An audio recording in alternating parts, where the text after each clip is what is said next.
Saya cerita sedikit tentang ibadatu hadil ummah.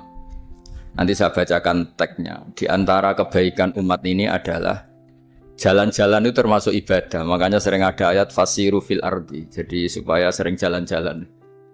Jadi ini sudah jalan-jalan masih nyari apa? Nafkah. Kadang-kadang ya dapat macam-macam. Yang soleh ya dapat ibadah, yang enggak soleh ya dapat macam-macam. Tapi saya cerita yang soleh lah, yang enggak soleh itu enggak boleh dibicarakan itu ya. Rahasia. Saya ini lama di Jogja, ya tahu lah kelakuannya orang-orang yang baik maupun yang setengah baik sampai. Ya semoga yang baik dilipat gandakan pahalanya, yang enggak baik diampuni. Tapi saya cerita sedikit. Di fikih kita, di kajian-kajian fikih kita memang ada istilah ini harus didengar karena ini ngaji dan sama status kita sama. Al-wasiyah ila ta'ah ya ta'ah, terus al-wasilah ilal maksiyah ya maksiyah. Jadi kalau kita jadi perangkat taat ya ibadah, kalau jadi perangkat maksiat juga maksiat. Sehingga di ilmu medis maupun di jasa online atau ojek atau apa, misalnya pertanyaannya kita pekerja paket profesional, boleh ndak ngantarkan paket narkoba? Ya jawabannya tentu ndak boleh, karena bukan masalah pekerjaannya, tapi yang diantar adalah sesuatu yang haram. Begitu juga boleh nggak ketika ada lelaki hidung belang tanya tempat mesum, kalau kamu nunjukkan berarti kan ikut berkontribusi. Ya kamu bisa meneruskan gimana hukumnya mengantar gitu misalnya. Nah, kiai juga sama sebetulnya. Kiai juga bisa dimanfaatkan orang yang macam-macam untuk kekuatan yang macam-macam. Jadi hukum ini sama, kamu tidak usah tersinggung misalnya. Kalau di fikih biasanya disebutkan menjual pedang pada begal juga enggak boleh karena digunakan yang tidak baik. Begitu juga misalnya apapun profesionalitas kita, misalnya paket, kita nganter ke paket yang apa? Paket ganja misalnya. Fikih ini harus kamu ketahui dulu sehingga hukum turunannya, ingat Allah misalnya, ini bisa kena. Kita tidak boleh ingat Allah dalam keadaan maksiat yang enggak diridani Allah. Karena mau tidak mau fikih ini hukum dasar. Sholat pun bisa kena semprit. Misalnya kita sholat karena tugas, bukan karena lillahi ta'ala. Makanya dulu itu ada guyonan Mas Wahyu itu. Ada imam dari masjid besar di negara sebelah. Tidak perlu saya sebutkan negaranya. Itu cerita, imamnya itu digaji 100 juta per bulan. Datang ke Surabaya gitu. Muadzinnya itu digaji 75 juta. Keren. Terus ngerti imam di Indonesia naik ontel, sudah watuk naik ontel, nggak ada yang gaji, musolanya jelek, terus ada jepit, ada dia kerasan di musola karena sering dimaki-maki istrinya, sudah. Jadi itikafnya itu ya sambil menghindar, bukan. Makanya banyak masjid Indonesia itu banyak yang itikaf, karena di rumah ada betah, sudah diomelin, nggak ada AC-nya. Sekarang masjid banyak AC-nya kan. Kamar mandinya juga gitu, di rumah sama di masjid bagus. Di masjid. Makanya pengurus masjid yang daerah-daerah sini sering cerita ke kita. Kudune ngising ning omah Gus, mlayune moro masjid karena itu cerita. Indonesia itu negara yang enggak bener ya. Imam dan muadzin tidak digaji. Terus dia cerita-cerita kebaikan negaranya dan buruknya negara kita. Lama-lama kiai itu mangkel. Kiai Indonesia itu kan cerdas-cerdas, meskipun jarang yang kaya tapi cerdas-cerdas. Dia muji negara. Lama kalahnya itu dibeginiin sama Kiai Indonesia.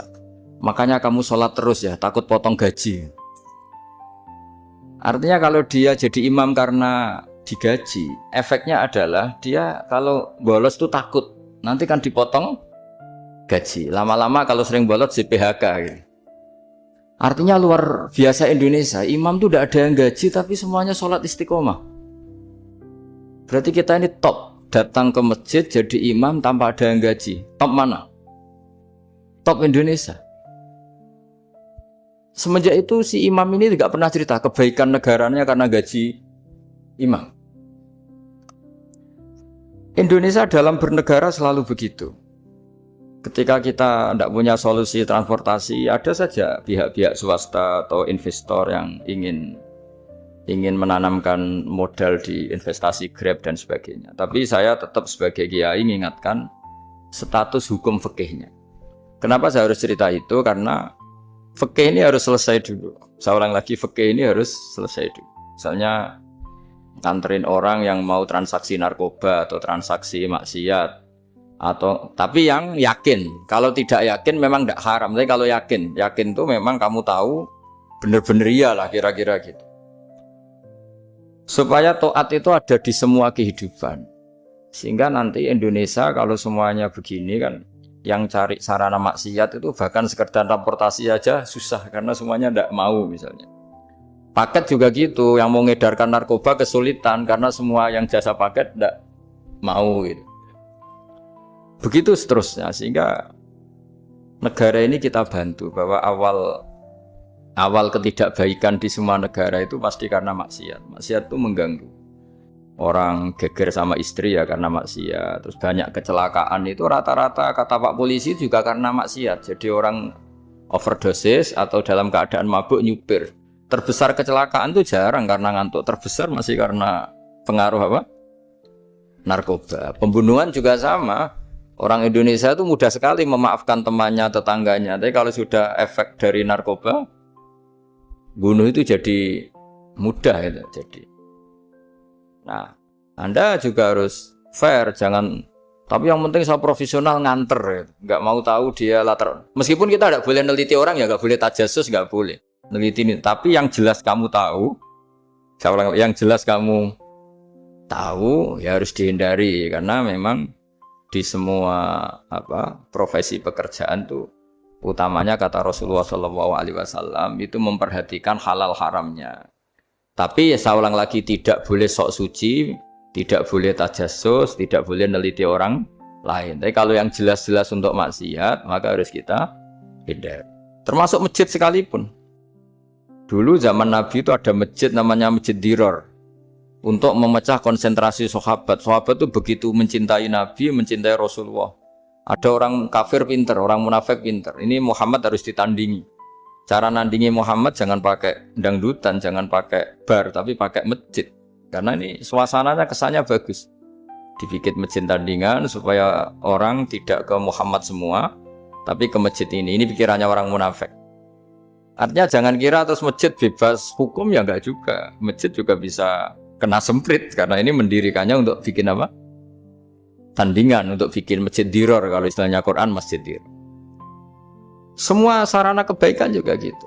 Yayasan yatim piatu juga kena hukum, pondok juga kena hukum, semuanya kena hukum. Ada orang ingin jadi kiai padahal tidak pernah ngaji, terus bikin pondok. Akhirnya dia dipanggil Pak Yai, anaknya dipanggil Gus, padahal najis saja tidak tahu. Itu kan kasihan umat, akhirnya ada penyelewengan. Jadi semuanya kena hukum. Jadi Anda jangan tersinggung ketika saya cerita fikih untuk para teman-teman yang di Grab, karena memang semuanya kena hukum, bukan ya? Mesra dengan istri juga kena hukum. Orang terlalu mesra dengan istrinya pasti ibunya terlantar, karena menuruti bojo ya nuruti ibuke gitu. Kalau nuruti ibuke istrinya yang terlantar. Yang loyal sama teman ya istrinya terlantar. Yang takut istri temannya terlantar. Jadi itu semuanya kena hukum tanpa terkecuali. Nah, saya cerita sedikit tentang sholat, karena orang-orang Grab ini banyak yang sholat, kemudian harus cepat-cepat. Dulu ketika sahabat punya imam yang lama sekali kalau sholat, sehingga si sahabat yang satu, yang petani ini mufarokoh. Mufarokoh itu memisahkan diri, kemudian imamnya diselip. Itu boleh memang dalam fikih, kamu niat mufarokoh dulu. Mufarokoh itu niat bahwa kamu memutus hubungan dengan imam, kemudian meneruskan sholat sendiri. Singkat cerita dua orang ini berdebat, Mu'ad sama Ar-Ra'i yang penggembala ini. Kamu munafik, sholat kok meninggalkan imam. Terus yang satu bilang, kamu keterlaluan, sholatnya lama sekali. Singkat cerita dua orang ini lapor ke Rasulullah SAW. Uniknya Nabi itu membenarkan yang petani tadi. Kamu Mu'ad, jadi masalah. Agama ini tidak boleh jadi problem. Kalau kamu ngimami orang, jangan lama-lama. Di situ ada ibu-ibu yang ditunggui anaknya yang sedang menyusu, banyak petani yang nunggu macam-macam. Kayak pegawai POM ya ditunggu shift temannya, pegawai Indomaret juga gitu, apalagi Grab mungkin ditunggu penumpangnya macam-macam. Sehingga kebaikannya teman-teman yang kerja serabutan begini juga bergantung kebaikan imam tadi. Kalau sholat itu tidak boleh lama-lama, apalagi wiridan, sholatnya aja nggak boleh lama-lama, apalagi wiridannya. Nah, kadang-kadang orang ngira kebaikan tuh nggak ada sempritnya, ada juga. Sholat tuh ya disemprit sama Nabi, kalau terlalu lama juga disalahkan, karena nanti agama ini menjadi apa? Problem, menjadi problematika. Nah, termasuk kebaikan kita ketika membolehkan ya atau mentoleransi atau mendukung pekerjaan mulai Grab dan lain-lain adalah agama ini rahmatan lil alamin. Dulu ada seorang sahabat tanya, ya Rasulullah, boleh enggak kita ngegeng di perapatan gitu? Kata Nabi, ya jangan kalau bisa. Tapi kita harus natahaddas, artinya itu tempat kita jagungan di perapatan, di tempat-tempat umum lagi, di halte, Terus kata Nabi, enggak apa-apa, tapi fa'atu thoriq haqqaha, kamu harus memberikan hak jalan itu. Apa hak jalan itu? Satu, kamu amar ma'ruf, kalau bisa ya nahi mungkar, kemudian bikin suasana orang lain ini menjadi aman. Nah ini yang catatan. Kalau hitung saja, yang ikut Grab itu berapa? Nah, ini tuh energi besar kalau di atas 100, berapa? 100 ribu. Hitung ya teman-teman di Grab, 100 ribu. 100 ribu ini kalau soleh semua, atau setengah soleh lah, kalau soleh banget keberatan ya soleh, setengah soleh. Itu ada, ini sudah saya pikir, ada kebaikan yang menyebar di seluruh Nusantara yang berjumlah 100 ribu. Ini luar biasa. Ada kecelakaan dia menolong pertama, ada pemerkosaan menolong pertama, mungkin ada pencurian, ada apa. Maka kata Nabi, kamu kalau harus di jalan, itu kamu berkontribusi amar ma'ruf nahi mungkar. Saya sering ke Jogja karena saya mulai 98 di Jogja. Ya sering di terminal malam-malam. Saya ketika kecil itu sering diceritain orang nggak berani ke terminal ini banyak preman, nggak boleh ke terminal ini karena banyak preman. Ya mulai dari Sumatera, Jawa, hampir seluruh Indonesia. Kalau jam sekian sampai sekian sudah nggak berani karena banyak apa? Preman. Itu uniknya preman-preman itu selain dulu ditangani tentara dan polisi, itu urusan negara ya kali itu, dan kita ngapresiasi. Itu hilangnya yang permanen itu bukan saja ditangani ABRI dan polisi, TNI dan polisi, tapi ditangani kultur. Banyak mulai orang soleh, santri dagangan di situ, ada ojek mangkal di situ, supir taksi mangkal di situ. Terus di sini orang-orang soleh yang menghalau ketika ada perempuan digoda atau perempuan dicopet atau apa. Terus lama-lama jadi kultur bahwa kebaikan ini dominan. Setelah kebaikan dominan ini otomatis menyingkir sedikit demi sedikit.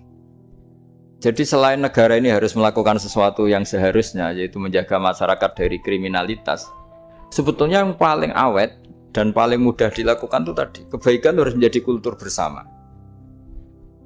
Sehingga kalau terminal kemudian ada mbak-mbak jilbaban yang dagang, terus pak-paknya soleh, ada musola yang hidup, ojeknya juga gitu, terus supir taksinya, lalu kebaikan ini menjadi nilai bersama.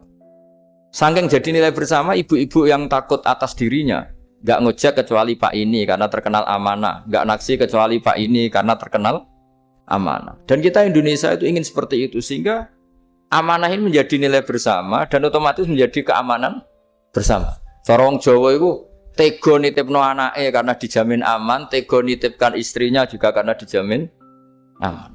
Nah kalau kebaikan ini juga menjadi satu nilai jual dan kita bisa mengawal secara serius, itu alhamdulillah betul. Lah dimulai dari mana? Satu, mental kita takwa. Kedua, sistem sosial, bahwa kita terkoneksi oleh indukan ya, juga terkoneksi oleh kepolisian. Maksudnya karena kita terdaftar, kalau ada anak hilang kan tinggal ini yang bawa wahyu misalnya. Nah, jadi saya mohon semohon-mohonnya, kebaikan ini harus jadi nilai bersama. Setelah terminal tuh banyak orang baik, otomatis yang ini tuh menyingkir. Akhirnya apa? Nanti yang bos-bosnya toko itu ya hanya nitipkan sama orang soleh. Yang mau nge-grab juga hanya titip sama yang soleh. Begitu seterusnya. Sehingga jadi siklus kebaikan yang bersama. Nah, ini yang dimaksud Quran wa'tamiru bainakum bima'ruf. Iktimar itu namanya urusan bersama. Ya, saya ulang lagi ya. Jadi orang Arab kalau bilang iktimar itu urusan bersama. Sehingga bahasa Arabnya konferensi besar itu kalau di NU disebut apa? Muktamar. Muktamar itu menjadikan urusan publik dirembuk, itu namanya apa? Muktamar. Nah, di antara kebaikan yang diinginkan Islam itu wa'tamiru bainakum bima'ruf. Urusan kebaikan ini menjadi urusan apa? Bersama. Ya saya contoh itu kecil saya itu mesti dikandani sama orang-orang tua, jangan di terminal ini sampai jam ini, jangan di perapatan ini ketika sudah jam begini. Tapi barokahnya orang soleh bertebaran di mana-mana itu. Yang tukang Grab ya di mana-mana, yang penjaga toko ya banyak yang soleh, yang ngojek, yang macam. Sehingga di terminal itu nyari tempat sholat ya gampang, cari tempat duduk ya gampang, nyari orang amanah ya gampang. Bahkan lama-lama yang nggak amanah ini nggak laku. Dan ini yang kita inginkan. Dan ketika nggak laku, akhirnya dia kalau ingin laku harus amanah. Atau ingin laku harus tobat. Nah, agama ini urusan bersama. Sehingga Allah mengistilahkan wa'tamiru bainakum bima'ruf. Jadikan kebaikan ini urusan bersama. Sehingga karena ini urusan bersama, ketika kita jadi kiai juga harus, kalau misalnya tadi ada Gojek kok makmum, atau Grab kok makmum, atau supir bis kok makmum, kiainya harus cepat sholatnya. Jangan baca surat Baqarah, nanti domel-domelin penumpangnya. Begitu juga ibu-ibu menyempatkan jamaah, waktunya tidak lama, di rumah sudah ditunggu anaknya yang masih menyusu. Makanya Nabi ngendikan idza amma ahadukum as-sholata falyukhaffif. Kalau kamu jadi imam, sholatnya harus relatif cepat. Fa inna fihim ad-dhaif badal hajat. Di antara makmum itu yang banyak punya urusan. Selain ada yang lemah, ada yang punya banyak urusan. Nah, terus ketiga, masalah kekayaan hati. Kekayaan hati ini penting sekali karena rata-rata teman di Grab itu kan miskin lah. Tapi jangan miskin sampai miskin hati gitu. Bahwa kamu nyari nafkah itu sudah ibadah, berkelana di buminya Allah juga ibadah, menyaksikan macam-macamnya orang itu juga ibadah. Bahkan menambah khazanah ilmu. Di antara warisan ilmu yang kita dapatkan dari Rasulullah SAW, misalnya kamu jalan-jalan, punya kaki dua, punya tangan dua. Gara-gara jalan-jalan sering ngerti orang yang buntung. Alhamdulillah meskipun saya hanya Grab, masih punya kaki terus ketemu orang buta ya gitu. Alhamdulillah ladzi afani mimma btalaka bih. Alhamdulillah saya terselamatkan dari seperti itu. Sehingga melihat orang maksiat juga gitu.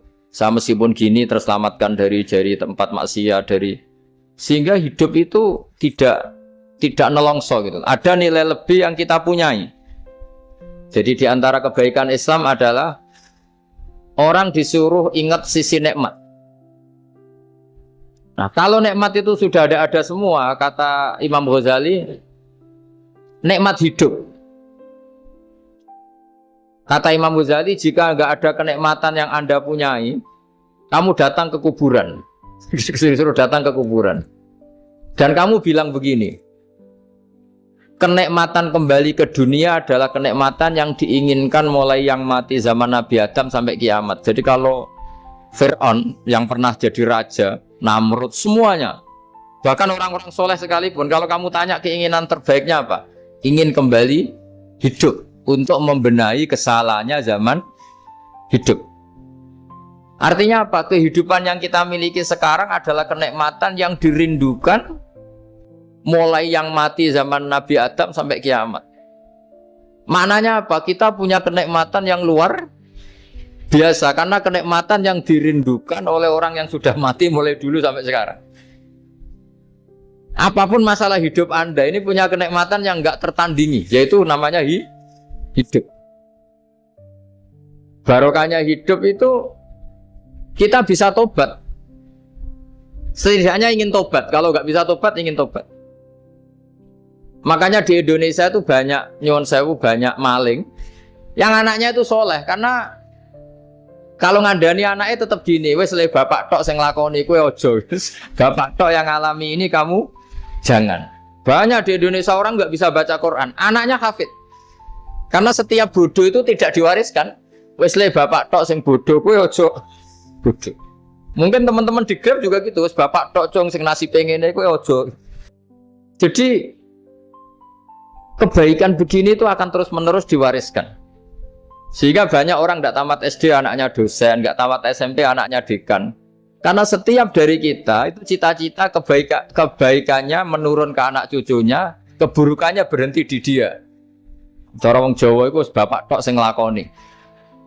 Nah, di sini saya jelaskan tentang kekayaan rohani. Jadi saya mohon ketika Anda jalan-jalan nganter penumpang itu harus sering muji Allah Subhanahu wa taala.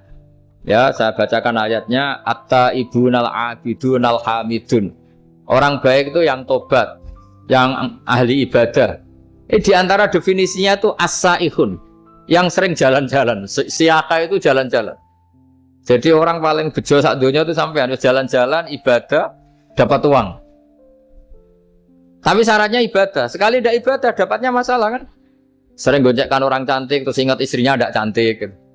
Sering goncengkan orang yang sopan, yang santun terus ingat andekan ini istri saya di rumah rewel gitu. Jadi kalau kamu tidak taat itu adanya penyesalan. Di lampu merah ada orang naik Ferrari, naik Alphard, sementara kamu di rumah hanya mobil butut, kadang malah tidak punya mobil. Jadi kekayaan rohani itu dimulai dari mana? Dimulai dari taat. Cara berpikir itu taat, bukan maksiat. Sekali Anda cara berpikir maksiat, maka adanya hanya penyesalan. Semakin pengalaman di luar, semakin penyesalan. Karena di luar sana banyak orang yang dapat nikmat yang lebih dari Anda. Tapi sekali Anda taat, kamu akan mensyukuri apa yang Anda miliki dan tidak pernah ingin sama yang dimiliki orang lain. Sehingga orang-orang yang sering pergi, itu sama Allah dipuji. Jadi tidak ada nabi kecuali di antara ibadahnya itu jalan-jalan. Fasiru fil ardi. Sehingga semua nabi itu mesti pernah melakukan perjalanan internasional. Rasulullah Muhammad SAW pernah jalan-jalan sampai ke Syam. Padahal beliau orang Mekah. Nabi Ibrahim yang orang Syam pernah perjalanan sampai ke Mekah. Karena di antara kearifan itu ya dimulai dari apa? Jalan-jalan tadi. Kamu ngerti orang yang macam-macam. Makanya di antara kebaikan umatku kata Nabi itu siyaha fil ard. Sering berkelana.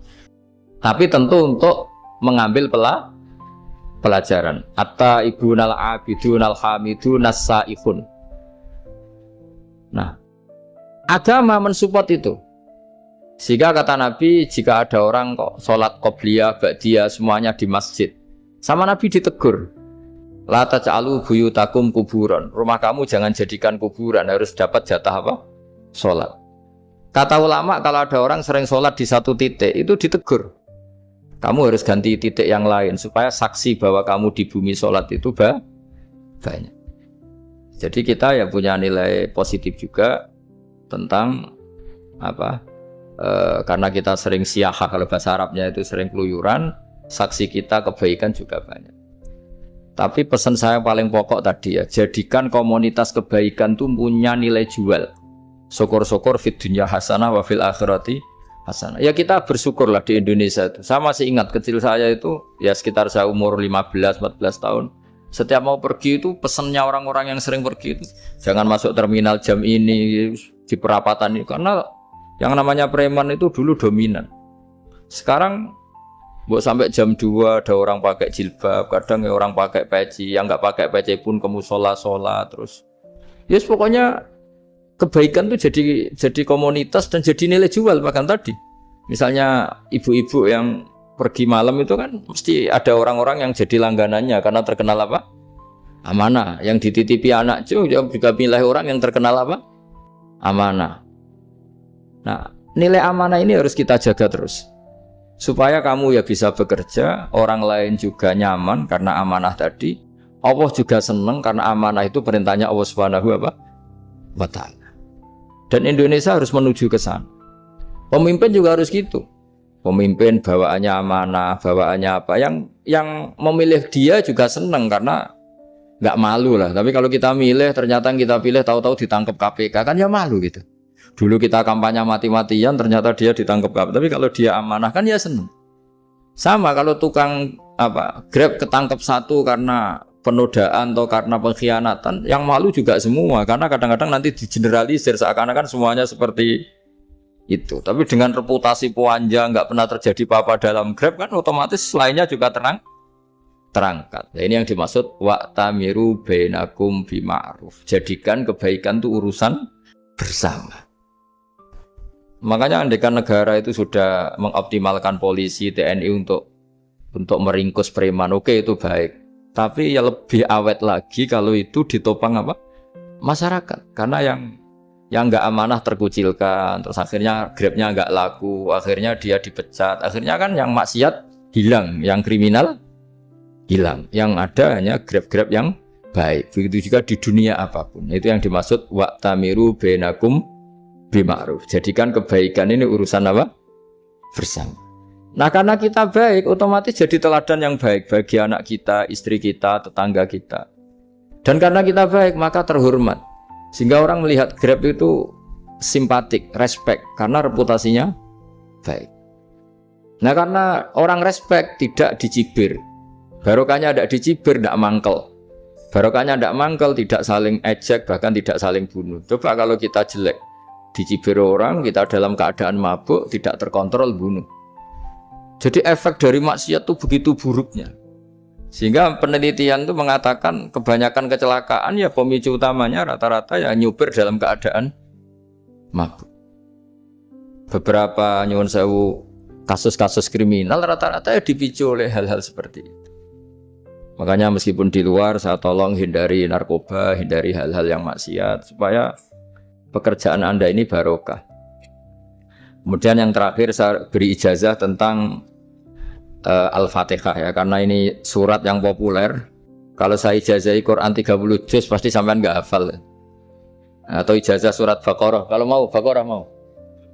Ijazahi surat Baqarah mau 2 juz setengah. Mau Mas Asep? Ya Fatihah aja yang gampang ya. Nah, ya kulhu Fatihah ini paket ringan ini. Tapi pahalanya apa? Besar.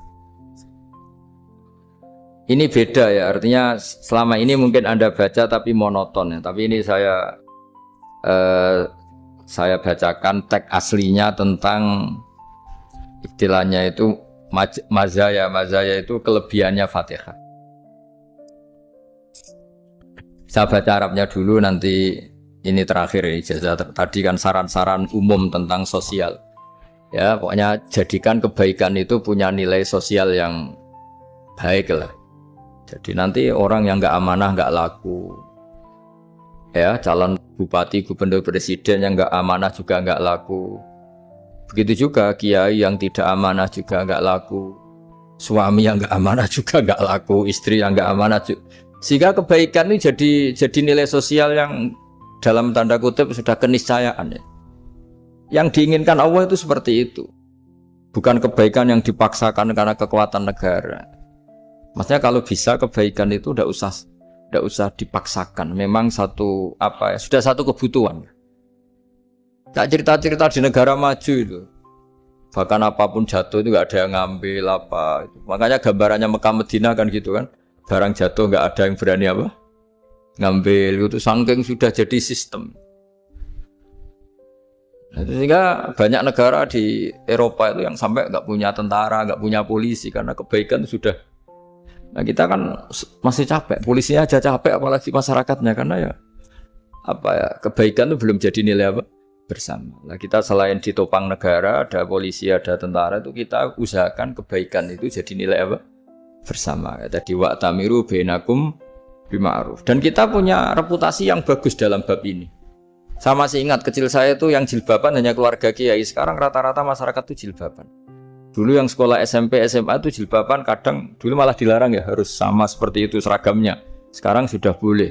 Dan nyaman. Lama-lama yang dapat simpatik ya yang pakai pakaian model tertutup seperti itu. Lama-lama gampangane cara wong golek mantu ya golek yang seperti itu daripada yang blodor. Lama-lama jadi nilai bersama. Ya ingin saya seperti itulah. Di terminal juga sama. Orang mau makan cari warung yang kelihatan ada ayat kursinya, pakai jilbab, atau paling enggak dia enggak mungkin lah nyuguhkan yang tiren atau yang haram. Kan ada garansi sosial, ada apa? Ada garansi apa? Sosial dengan penampilan yang soleh itu kan masa iya nyuguhkan oplosan babi itu misalnya itu. Jadi nilai sosial itu harus ya tadi harus benar-benar jadi nilai sehingga negara biar gak capek-capek. Polisi juga gak capek kan karena tugasnya corong Jawa mau ngawat-ngawati tok tapi sudah tidak perlu tegang karena kebaikan sudah jadi nilai apa? Bersama. Ingat-ingat ya ayatnya tadi wa tamiru bainakum bima'ruf. Jadi kebaikan itu harus jadi nilai bersama. Iktimar itu menjadi urusan bersama. Makanya kalau kita rapat besar disebut apa? Muktamar. Muktamar itu urusan bersama. Ya tadi imamnya sholat juga menopang Gojek karena enggak lama-lama nopang Grab, nopang Kernet, nopang penjaga Indomaret, penjaga bensin, pom bensin. Lah dia hanya punya waktu 5 menit terus imamnya baca Baqarah kan. Iya imamnya mursyid, mungkin dia tambah lama tambah dapat aplaus dari muhibbinnya, tapi makmumnya dia tambah lama tambah dapat penghormatan dari pecintanya, tapi kitanya wah khusyuk wali kan dia dapat status naik lah, kita yang sudah tidak ikut jadi wali diganggu apa pekerjaan. Kalau ada imam seperti itu sampai mufaroqah saja, niat ya Allah sampai sini saja saya makmum orang itu, silakan orang itu punya urusan sendiri dengan jenengan ya sudah atau salib saja apa. Nah, itu boleh kalau dalam fikih namanya apa? Mufaroqah. Mufaroqah itu niat. Tapi kamu jangan langsung selonong mufaroqah, niat dulu. Pamit sama Allah bahwa sekarang mau mufaroqah. Tapi ya jadi sholat yang aneh kan, imamnya masih rukuk, kamu terus sujud, terus apa-apa selesai ya. Mungkin dalam pandangan itu orang lain ini maksudnya makmum gimana ini kok. Tapi sudahlah Allah Maha tahu. Insya Allah dimaklumi. Ya saya baca tentang Fatihah ya, karena sampean pasti sering baca Fatihah. Supaya apa? Sekaligus jadi jimat lah gitu. Jadi kalau kamu sering di jalan-jalan yang mungkin sepi atau mungkin kan tidak semua teman Grab itu nasibnya bagus yang di Semarang Jogja. Mungkin yang di Kalimantan di Papua kan ada yang 10 kilo gak ketemu rumah, ya kan? Ya lihat di TV-TV itu kan kasihan kan. Udah 10 kilo gak ketemu rumah. Penumpangnya kewekar preman tuh kan, ini makan orang enggak kan gitu. Kan ujiannya dua, kalau penumpangnya cantik itu ya kecoba syahwat, kalau preman takut, jadi orang itu selalu ujian ya. Sing sedengan tuh kan jarang orang itu. Jadi kalau penumpangnya perempuan cantik ujiannya itu syahwat, kalau preman ujiannya ketakutan. Kalau orang yang lemah bawa uang ujiannya kamu ingin garong. Jadi hidup itu memang semuanya ujian. Liyabluwakum ayyukum ahsanu amala. Makanya saya sering ditanya oleh teman-teman, Gus, nah ujiannya kenal wong wedok elek piye sama, kenal wong ayu ujiannya syahwat, kenal wong elek ujiannya ngenyek, itu sama-sama dosa. Syahwat ya dosa, ngenyek juga dosa. Wah elek keriting untune metu ya dosa ngomong gitu. Kadang-kadang orang berpikir enak kancanan wong elek enggak dosa, kata siapa kancanan wong elek itu ya dosa, karena bawaannya ngenyek.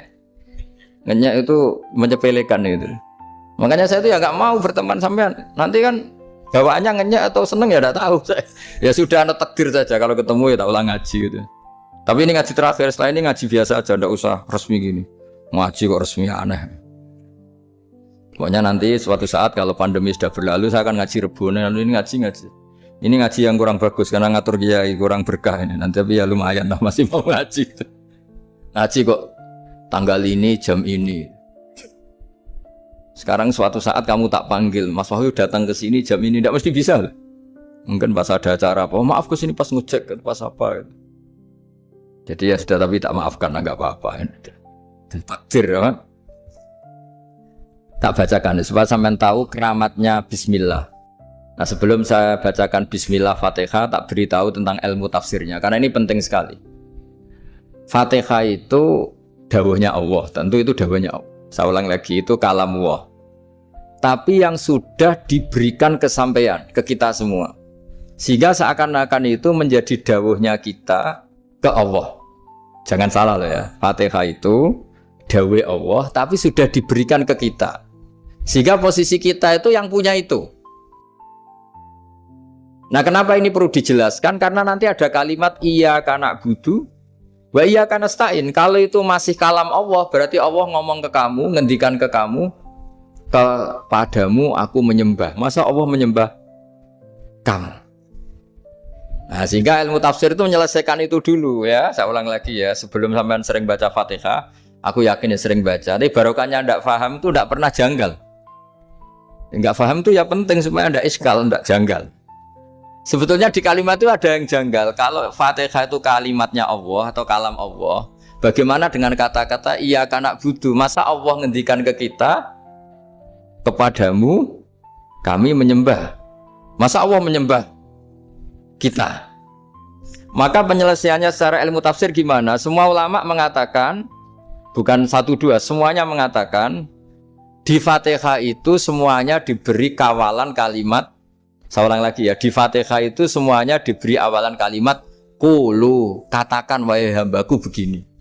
Ya, katakan wahai hambaku begini. Nah, begini ini pelajaran dari Allah yang sudah diberikan ke kita. Terus kita mengatakan bismillahirrahmanirrahim, alhamdulillahirabbil, termasuk kita mengatakan iyyaka na'budu wa iyyaka nasta'in.